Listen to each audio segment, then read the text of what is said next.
प्रस्तुत हूँ आप सभी के समक्ष कक्षा 7 से एक कहानी प्रस्तुतिकरण के लिए, जिसका शीर्षक है 3 बुद्धिमान। यह कहानी हमें बताती है कि सच्चा ज्ञान केवल किताबों में नहीं, अपितु उसे विवेक और समझदारी के साथ अपने जीवन में उतारने से है। यह लोक कथा हमें बताती है कि हमें सूक्ष्म अवलोकन का महत्व क्या है। आइए अब बात करते हैं कहानी की।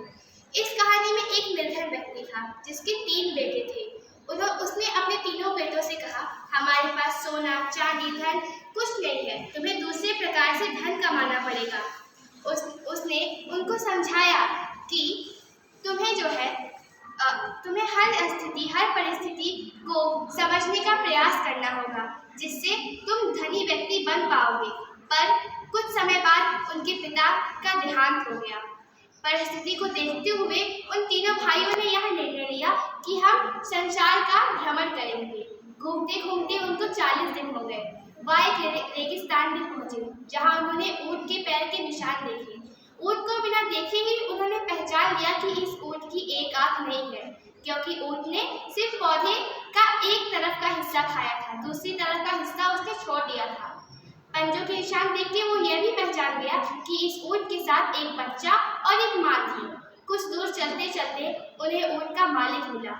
उस ऊंट के मालिक को उन्होंने बताया कि आपका ऊंट कैसा दिखता है, जबकि उन्होंने उस ऊंट को देखा भी नहीं था। क्यों? क्योंकि उनके पास समझदारी और विवेक थी। उस ऊंट वाले व्यक्ति यानी उसके मालिक को लगा कि इन तीनों ने मेरी पत्नी और मेरे बच्चों को मारकर मेरे ऊंट को चुरा लिया है। वह दौड़ते दौड़ते राजा के महल में गया और उनसे न्याय की भीख मांगी। वह गिड़गिड़ाने लगा, राजा जी, इन तीनों भाइयों ने मेरे पत्नी और मेरे बच्चों को मार दिया है और मेरे ऊंट को चुरा लिया है। राजा ने कहा कि तुम्हें न्याय मिलेगा। उस राजा ने सोचा कि चलो मैं इन तीनों की परीक्षा लेता हूँ, क्योंकि ये अपनी बुद्धिमत्ता का बहुत प्रचार कर रहे हैं।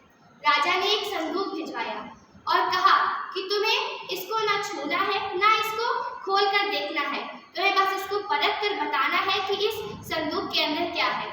उन तीनों भाइयों ने सोच विचार किया और बताया कि इस संदूक के अंदर एक कच्चा अनार है।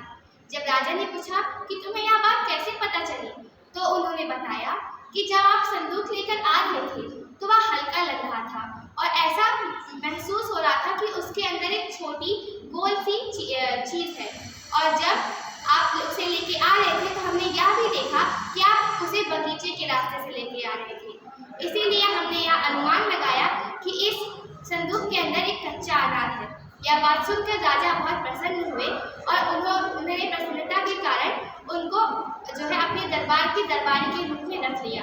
धन्यवाद। आप सभी का दिन मंगलमय।